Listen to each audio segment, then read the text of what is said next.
chào cô chú và các bạn. Hôm nay thì mình xin phép được chia sẻ một món bánh thật là quen thuộc, đó là bánh bao. Hôm nay mình sẽ chia sẻ chỉ là cái phần vỏ thôi. Và mình đảm bảo rằng khi cô chú và các bạn ăn cái vỏ bánh này rồi thì sẽ muốn ăn nữa. Bánh rất là mịn, dai, mềm vừa phải và sẽ không bị ngán. Bởi vì những cái công thức và nguyên liệu sau đây sẽ giúp món bánh này thật là ngon.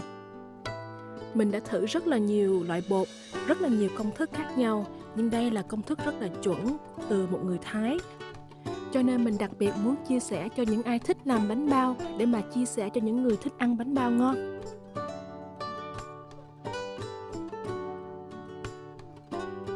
Và đây là nguyên liệu cho phần 1 là bột cái. Mình có đong đo theo gram cũng như là về cup nếu mà cô chú các bạn không có cái cân. Và bây giờ mình sẽ bắt đầu làm nha các bạn. Trước tiên thì mình sẽ cân phần sữa. Sữa này mình dùng sữa whole milk là sữa béo hoàn toàn. Mình sẽ cân lên 340g sữa. Mình có thể sử dụng sữa không béo cũng được, tùy ý thích. Và sữa này vì mình lấy từ tủ lạnh cho nên mình sẽ bỏ vào microwave. Mình sẽ cho nó nóng lên 40 giây. Chỉ 40 giây thôi. Mình không có muốn cho nó quá nóng bởi vì nó sẽ bị chết con men. Sau đó mình sẽ cân lên đây, mình cho 70g đường cát trắng, 70g đường cát trắng. Và mình dùng sữa thay vì nước thì sữa sẽ làm cho bánh trắng hơn bình thường. Sau đó mình cân 13g men khô và mình sẽ cho vào trong cái hỗn hợp sữa và đường mình đã làm vừa rồi. Đó là 340g sữa ấm, 70g đường và 13g men. Mình sẽ trộn lên cho thật đều và để nghỉ khoảng chừng 5 tới 10 phút. Đây là mình kích hoạt men với hơi ấm và đường ngọt, nó sẽ cho con men nó nổi lên. Thì mình biết chắc rằng cái men này là men đang hoạt động rất là tốt. Mà nếu mà men của mình nó không nổi lên như vậy, có cái bọt như vậy đó cô chú các bạn, thì có nghĩa là men của mình không có hoạt động và mình nên bỏ đi và mình sẽ nên mua men mới thì cái bột của mình nó mới nở. Và sẽ có hai loại men. Nếu các bạn dùng cái loại men này có chữ active thì các bạn phải kích hoạt giống như mình làm vừa rồi. Còn nếu mình sử dụng cái loại instant dry yeast này, mình không cần kích hoạt, mình có thể bỏ thẳng trực tiếp vào hỗn hợp và trộn đều luôn, không cần phải đợi. Còn đây là bột Thái Lan Red Lotus, có nghĩa là hoa sen đỏ. Cái loại bột này nó có hơi mắc chút xíu nhưng mà nó rất đáng đồng tiền để mua. Cho nên mình không nên tiết kiệm mua bột rẻ hoặc là mình mua bột thường. Bởi vì mình ăn bánh bao chủ yếu là cái vỏ nó phải ngon. Đó là cái nguyên liệu chính mà để cho cái món bánh này tăng thêm phần hấp dẫn. Và loại bột này nó sẽ làm cho bánh của mình trắng và thơm lắm cô chú ơi. Sau khi mà mình đã ủ rồi á, thì nó rất là thơm. Và mình cần 430g bột. Và sau đó mình sẽ cho cái hỗn hợp sữa, đường và men vừa rồi mình mới kích hoạt xong, mình sẽ đổ vào đây. Và mình cứ dùng cái muỗng mình trộn đều cho nó mịn hòa quyện vào nhau. Rồi sau đó không cần phải là thiệt là quá là mịn, như vậy là được rồi cô chú các bạn. Rồi mình sẽ cho bột nghỉ 1 tiếng đồng hồ. Mình sẽ dùng cái bao ni lông mình bọc kín cái này lại, rồi mình sẽ cho nó nghỉ 1 tiếng nha cô chú. 1 tiếng hoặc là 1 tiếng rưỡi cũng được, không có bị gì hết. Và đây là nguyên liệu cho phần thứ hai. Mình có ghi ra rõ trọng lượng về gram cũng như về cup để tiện cho cô chú các bạn không có cân ở nhà nhé. Trong khi ủ bột cái rồi thì mình sẽ cho 143g sữa. Cái này mình không có cần phải hâm nóng lại nữa. 143g sữa. Sau đó mình sẽ cho 9g muối vào. Và 100 tới 150g đường tùy theo sở thích của các bạn. Mình thì mình dùng 100g, còn nếu các bạn thích ngọt hơn thì mình cho 150g đường.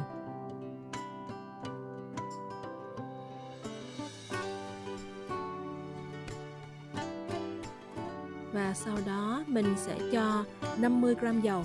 Mình sẽ không dùng cái mỡ trừ hoặc là cái nó kêu là shortening vì cái loại đó nó không tốt cho sức khỏe. Mình chỉ dùng 50g dầu Mình rất thích dùng dầu ăn vegetable oil. Mình không dùng dầu bắp, dầu phộng hay những dầu khác.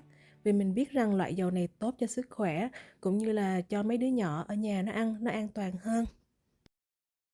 Và đây là 2 nguyên liệu cần có trong cái món vỏ bánh bao này để làm cho bánh bao xốp và trắng hơn. Một lát chanh và một trồng trắng trứng thôi cô chú các bạn ơi. Trứng to hay trứng nhỏ gì cũng không sao, chỉ cần một chút thôi cũng được. Và sau khi 1 tới 1 tiếng rưỡi mình ủ bột cái rồi thì mình sẽ cân thẳng vào đây 480 g bột. 480 g bột.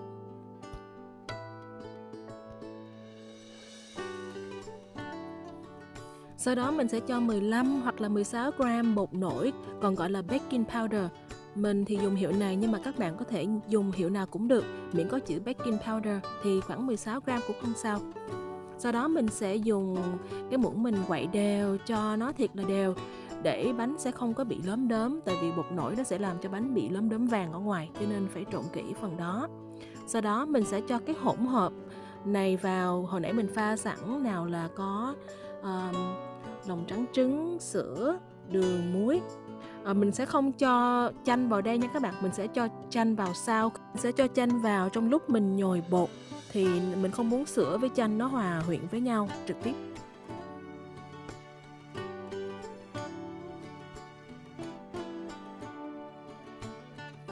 Để nhồi bột bánh bao thì mình sẽ dùng cái cây nhồi bột hình xoắn này để mà mình có thể nhồi bột thật là mịn. Đầu tiên thì mình sẽ cho cái tốc độ số 1 là thấp nhất.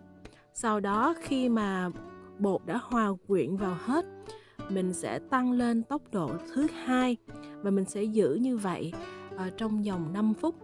Bột bánh bao mình không cần phải đánh thiệt là quá lâu giống như là bánh mì Việt Nam. Chỉ cần 5 phút tới 6 phút là bột đã ok, đã như vậy, đã mịn đẹp như vậy rồi. Là mình thấy là nó sẽ không còn dính ở dưới cái đáy nữa. Thì lúc đó mình sẽ ngưng và mình sẽ lấy ra cho bột nghỉ một chút.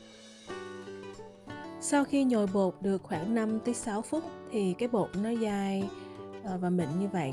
Mình sẽ nhồi bột rồi mình sẽ túm lại và để cục bột này nghỉ khoảng 10 phút. Nhớ là mình sẽ bọc nó lại trong khi mình cho nó nghỉ để chống bị khô bột.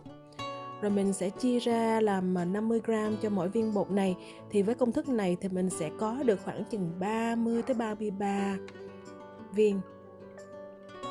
Và mình sẽ xếp theo thứ tự. Sau khi mình chia đều và vo lại thành từng cục tròn thì mình sẽ dùng cái miếng ni lông bọc lại hết để bột không bị khô trong lúc nghỉ. Đây là cái giai đoạn rất là thú vị và mấy đứa nhỏ nó rất là thích phụ mình để vo những cái viên bột này. Và mình sẽ vo tròn gọn trong cái lòng bàn tay của mình cho thiệt là tròn và mịn, rồi mình xếp theo thứ tự.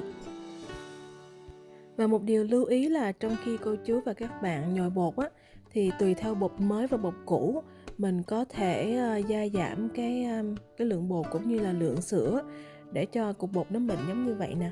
Bột cũ thì nó cần nhiều nước hơn và bột mới thì nó sẽ không cần nhiều nước, cho nên mình cứ tùy cơ ứng biến.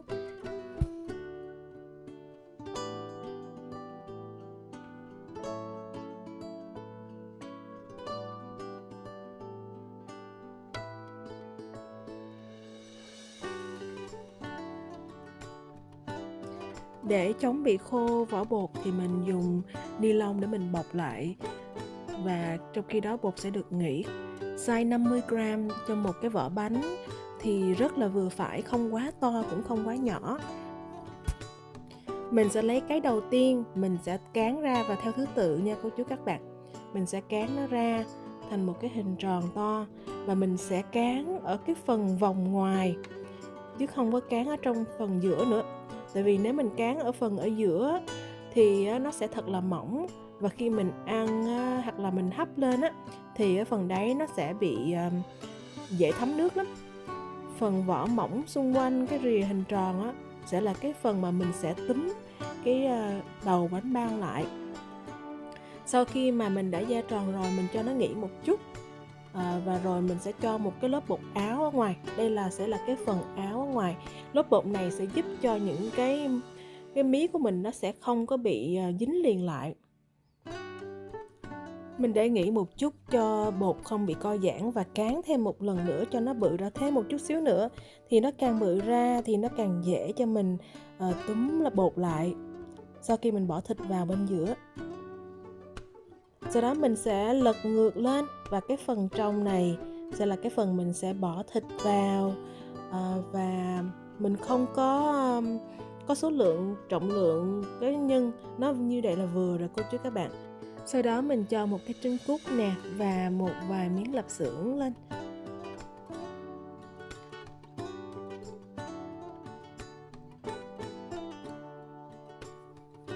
Và đây là cách gói bột đầu tiên mình thử nha.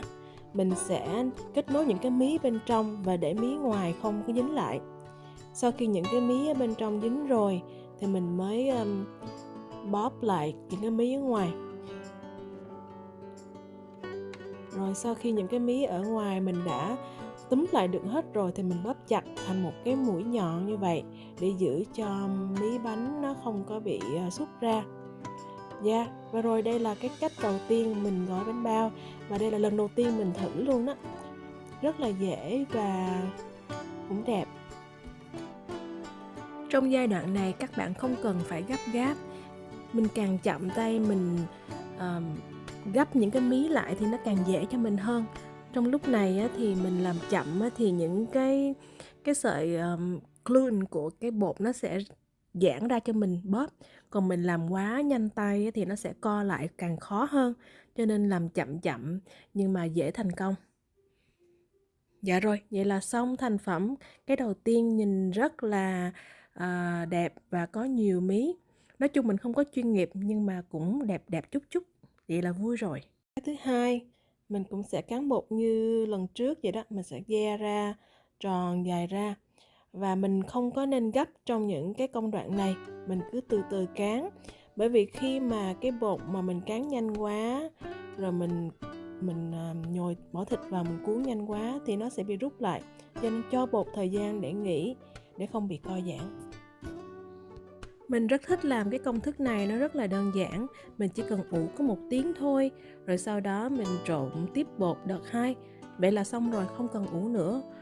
Trong thời gian 1 tiếng đó thì các bạn có thể chuẩn bị phần nhân ngọt hoặc là nhân mặn tùy theo ý thích của mình. Và đây là cách gói bột thứ hai. Mình sẽ túm những cái miếng ngoài, mình bóp chặt giữ trong hai cái ngón tay của mình. Tiếp tục mình sẽ tấn tới, mình bóp tiếp cái miếng tiếp theo, mình bóp giữ chặt. Và cái tay bên trái của mình sẽ nương cái bánh theo cái chiều tay của mình bóp. Và rồi sau khi bóp xong mình sẽ bóp những cái mí đó lại và quấn, xoay vòng cái bánh để nó dính mí lại với nhau. Đó là cách thứ hai. Một lần nữa mình sẽ quay thật chậm cho cô chú các bạn xem. 2 cái ngón tay của mình quan trọng là mình sẽ là bóp mí thật chặt vào mí ở ngoài. Và cái ngón thứ 3 mình sẽ luồn vào để mà tạo nếp cho cái mí bánh.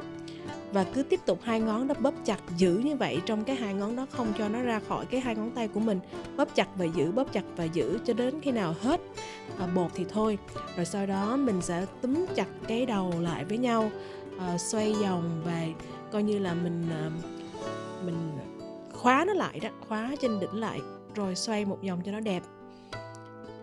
Mình làm cái cách này cũng quen rồi nhưng mà vẫn chưa chuyên nghiệp như các cô chú các bạn làm bánh bao chuyên nghiệp đâu. Mình vẫn còn đang tập cái phần này. Mình cảm thấy như vậy là ok, nhưng mà các bạn có khiếu thì các bạn sẽ làm rất là đẹp luôn. Còn mình thì chưa đạt tới mức độ đó.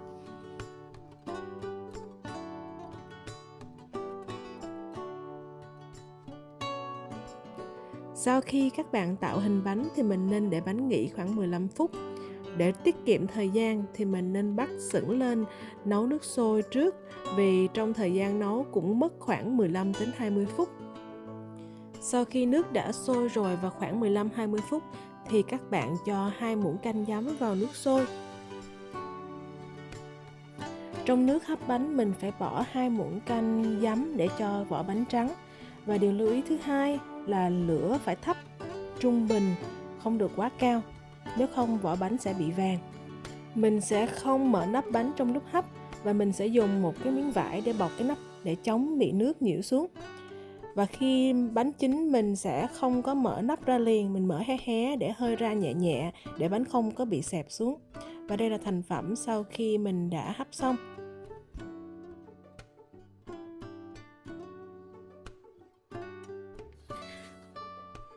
Dạ, và bánh bao đây là ngày hôm sau, mình có bỏ vô microwave khoảng chừng 30 giây thôi là bánh nó đã đủ nóng ở bên trong cũng như là bên ngoài. Bây giờ mình xin phép ăn thử cho mọi người xem nhé.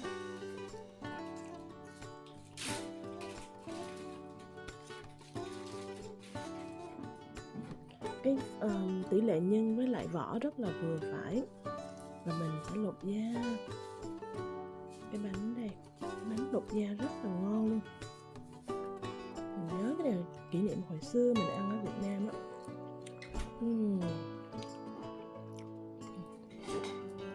Và rồi cái phần vỏ này, nó rất là xốp.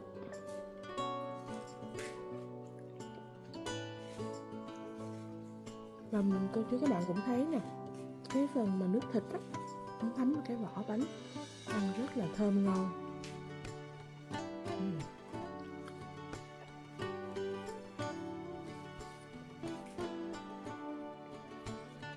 Tuyệt vời vô cùng luôn.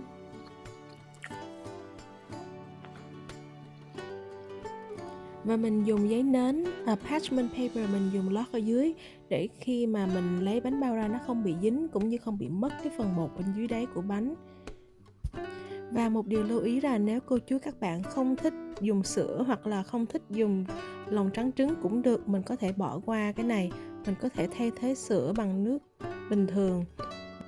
Mình cảm ơn các bạn đã dành thời gian quý báu để xem video và mình xin các bạn hãy cho mình ý kiến bên dưới để mà mình có thể học hỏi từ các bạn, cũng như là có những câu hỏi gì cho mình biết nha. Mình sẽ cố gắng trả lời thật là nhanh cho các bạn. Và mình xin các bạn hãy đăng ký kênh ủng hộ mình nếu các bạn chưa đăng ký kênh. Và mình kính chúc mọi người có một ngày thật là tốt lành và hẹn gặp lại. Bye bye!